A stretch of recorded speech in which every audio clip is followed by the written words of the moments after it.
Sometimes the person you love the most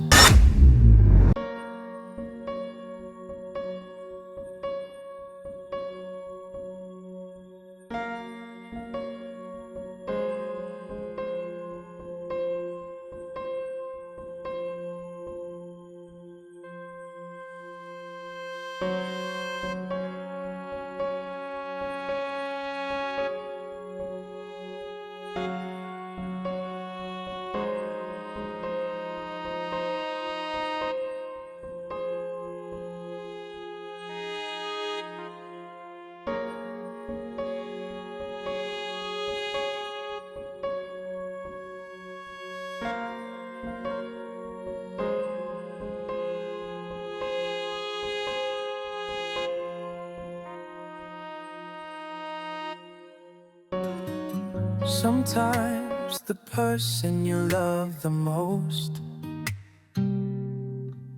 is the one who causes you the deepest pain. It hurts to let go, but sometimes it hurts more to hold on.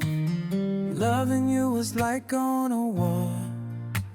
I never came back the same. Umuhemu, Murukundo. Si umumaro kuki gisanzwe muri n'ubuzima bwawe n'urukundo. Fred ndagukunda ariko ntabwo nshaka.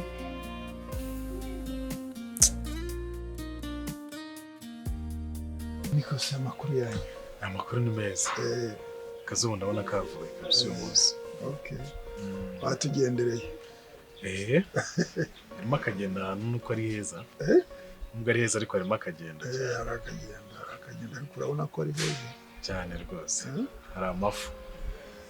Reka mbanze nkwibwire rero. Ndiye nitwa Gusinda. Abantu muhavuka wa papa wawe.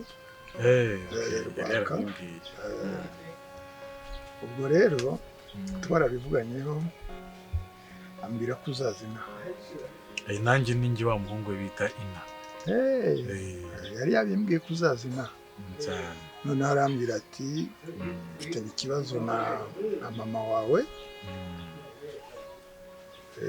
Ku buryo nshaka kugira ngo nyurire mu byo yambwiye.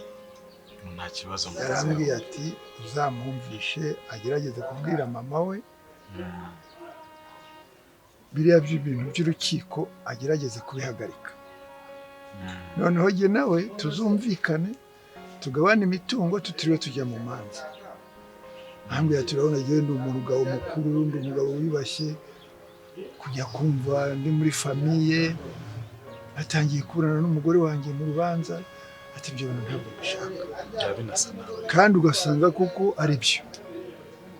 Yuri umugabo wibaha, umugabo w'icyubahiro ntabwo ujya mu manza n'umugore wawe mufitanye abana. Cyane nitwe twaba turi guseka. Gisewe n'icyanyu. Noneho aza kubimbwira atyo. Ubwo rero ndategereje icyo uzamara kubivugana nawe uzambwira. Nanjye muze yari ukuntu yari yakumbwiyeho ntabwo yabindangirije neza, niyo mpamvu yasabye ko twabonana ngo tuganire kuri icyo kintu. Gusa uko nari nabyumvise nanjye mbyifuza, wenda nk'umwavoka niwo uzi uburyo bigenda bikurikirana, ariko nanjye ukuntu nabonaga muzehe n'ubundi atari ngombwa ko yajya mu manza na mukecuru wacu, kandi ukabona none umukecuru we ntabasha kubyumva neza. Ubwo numva ari nayo mpamvu yagusabye ko nabasha kwegera mukecuru wanjye nkamwumvisha. Niyo mpamvu yabinsabye, arambwira tuzabimunyumvishirize abyumve, umusobanurire n'ikimpamvu kibinteye. Ntabwo ari ukuvuga ko nanze kugira ngo njye mu rukiko, ariko kujya mu rukiko n'ibintesha agaciro.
Nahise nenda nahangayitse. Wahangayitse? Nakubuze. Ese w'icyo ngenda? Simani ko wahindutse. Ubwo twari tumeranye mu Rwanda ko atari ko ukimeze hano. Ko wagize hano ugahinduka.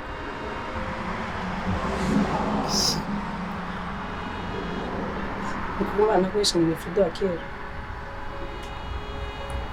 Ufite guhinduka pe. Kandi ugasanga ari byo. Hakuze kubona nk'abana twicaye mu rukiko turi abantu bafite abagore bubatse. Ababyeyi banyu babiri baterana amagambo. Oya byaba bisa nabi rwose. Ntabwo ari byiza. Uyu ngingo ngeyo ndayumvira umvikana kandi. Nanjye nzashaka akanya nganiriza mukecuru wanjye. Ndabizi. Buriya impamvu yakuntumye nuko mukecuru wanjye duhuza. Turahuza cyane buriya. Arega rimwe na rimwe baranavuga ngo umuhungu na nyina ngo barakundana cyane kurusha umukobwa. Cyane mama wanjye ni inshuti yanjye cyane. Sibyo no kuba ari umubyeyi wanjye ariko ni inshuti yanjye. Buriya niyo mpamvu rero yambwiye ngo nkunyureho. Yasanze nta wundi yizeye nawe ari we wizeye kugira ngo mucire muri izo nzira mbese urebe igikorwa cyiza wamugezaho. Oya kumuganiriza byo ndamudekaniriza. Ikintu nakwizeza cyo rwose ntabwo azananira. Ntabwo azananira rwose. Byiza cyane kazi ndabigushimiye. Ubwo nanjye reka nkore nk'ako wakabayikora. Nabizi umugeze imbere we yavuga ati ibyo bintu by'amategeko bivana iruhande tuzahurira mu rubanza. Kandi urabona abantu b'amategeko abantu batwumva vuba ntibaduhe icyizere. Ntabwo baduha icyizere. Basanga bakomeje kukurereka kandi bigafata igihe kirekire. Bigafata igihe kinini pe. Ubu ndashaka kugira ngo bifate igihe gito. Dushake ukuntu twabibwira umubyeyi wawe igisubizo ukingezeho vuba, noneho turebe uko bakatamo imigabane kabiri, agatwara undi agatwara undi. N'ubundi se muzehe ko nta n'ikibazo bifiteho. Muzehe we rwose aramubwira ati ibyo uzashaka ari byo tuzagendera ariko kugira tujye mu buyobozi. Aroroshye cyane. Uriya papa wanyu ni imfura kabisa cyane. Umuntu woroheje tuje, ntabwo agira ibintu bikangatanye. Oya ariyubashye rwose. Tukaba tujemo cyane. Ariko mumaze nyine igihe muri inshuti ko ndabona muri mu kigero kimwe n'ubundi. Ni inshuti yanjye cyane. Ni inshuti yanjye ariko nk'ubwo ndi umuntu w'amategeko nyine. Yagize ikintu kiba nije yitabaza. Nanjye buri inshuti za muzehe ntabwo tuziranye cyane kubera ko ntakunze kubinaha. Ariko akundi guhora umuntu ahigira imahanga. Oya nibyo ndakubwira. Ariko umunsi uzagenda igenda nzajya ngenda bamenya. Buhoro buhoro. Gahe nguko. Ese ba bana bagiye ko batatwongeye? Sinzi ko byagenze.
Steve, ndambiwe kukubona hano.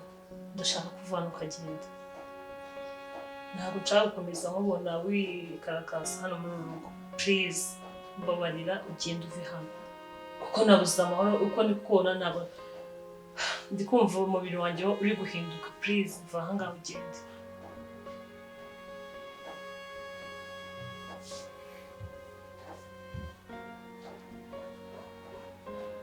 Wasoje kuvuga. ese ushize mu nyurabwenge yawe urumva nemerewe kuva hano n'ibintu wankoreye ibyo nagukoreye se bihuriye no kuba hano. Okay, ikintu ugomba kumenya rero ntabwo nteze kuzava hano. Ugomba kuryozwa ibintu byose wankoreye. Liza warampemukiye. Ibyo rero ushaka kuntera imbabazi se? Nyine ndakubangamiye nyine biragaragara nicyo nshaka nanjye. Rero ushaka kumbangamira? Yes. Wumve ububabare wateye wowe. Ese ni mu masahani hano mbyishimiye. Ntabwo nari umuntu nk'abandi meze neza nk'abandi. Urashaka bise nyine ugume widagadure no way. Ntabwo nzava hano. Hari n'ikintu ugomba kumenya rero. Boss wawe ni nako nabyita kwanza. Uri umugabo wawe aba ari na boss wawe. Reka mbyite basi boss wanjye sibyo. Databuja yamaye akazi. Gajo. Na mbere usaba imbabazi. Mbabarire kuba bararwaye. Nje ku bwanjye no kuba turi kumwe n'umubiri isoni. Ndabizi ko warwaye mu bitaro. Kandi kuri nje Chris ko amfataga n'inshuti magara. Gusa kandi kera ubuzima twari tubayemo ko turi mu buzima butari bwiza nawe urabizi ko bari bameze buriya banarwaye ariko tugisoza kwiga uko ntabintu ntakumva bari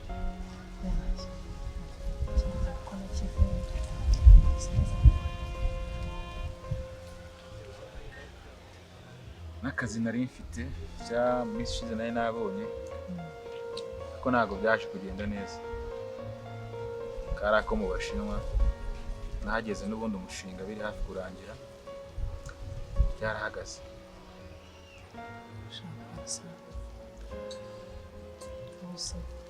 Ngubu harakandi wabonye harakandi uri gushaka ibibazo nyine nanatinze no mu magambo icyo nari naguhamagariye umvisha amakuru yuko umugabo wa mukuru wawe wavuye hanze umushika agiye akeneye abakozi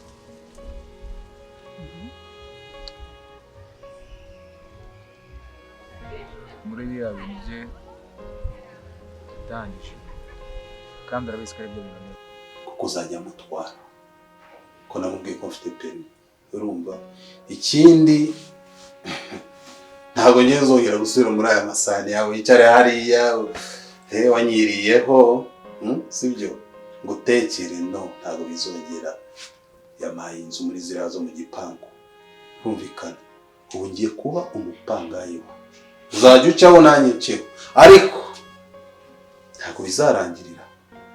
Nshimye neza ko uvuze ngo ni umugabo wanjye. Ibyo byose yaba yakwemereye ushobora kubihindura.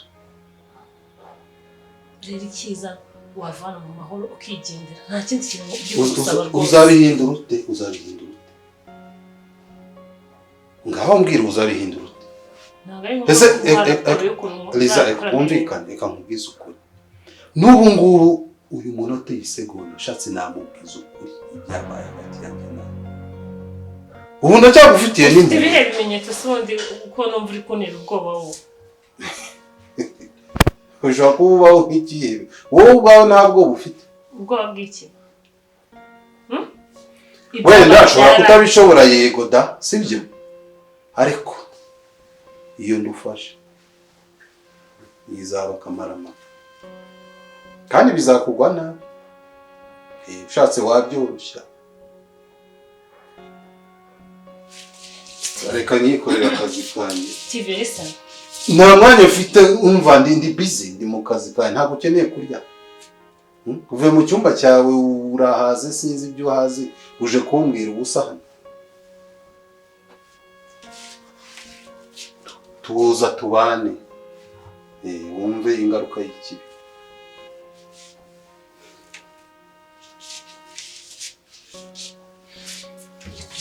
Steve, uzarama kuko ugize ikosa nari mukora. Umenye ko ibintu uzabyicuza. Urantera ubwoba se? Uzabyicuza. Urarama kugize ikintu na kimwe. Hamwe wumve nyine.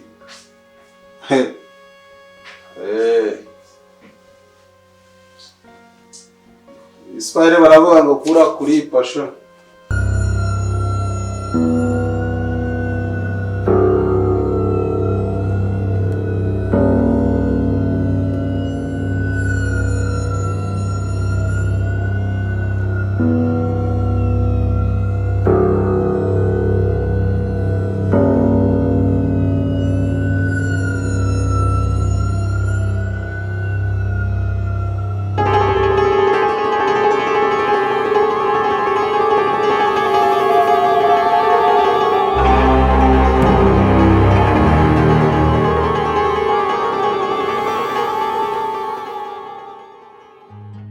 Umuhemu, Murukundo. Umuhemu, Murukundo. Sometimes the person you love the most is the one who causes you the deepest pain. It hurts to let go, but sometimes it hurts more to hold on. Loving you was like going to war. I never came back the same. Umuhemu, Umuhemu, Murukundo. Umuhemu,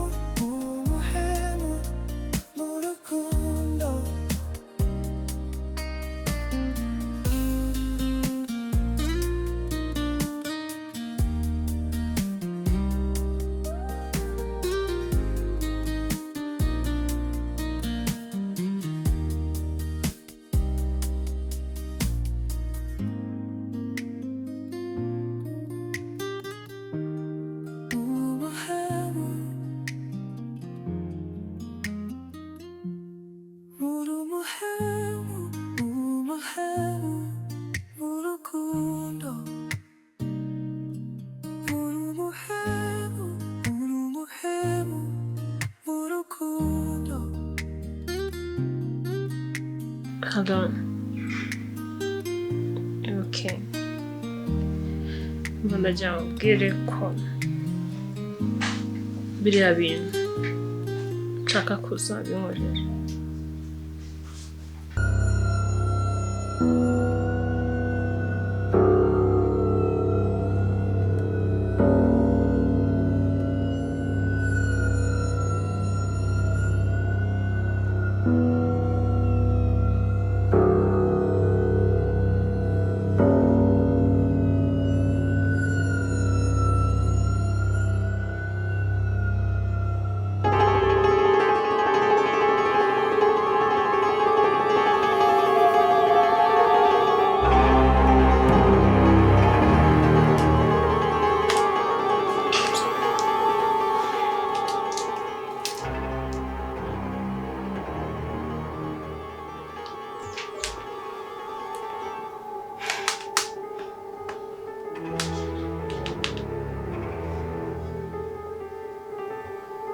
Allô, maman. Umuhemu, Murukundo. Umuhemu, Murukundo. Sometimes the person you love the most is the one who causes you the deepest pain.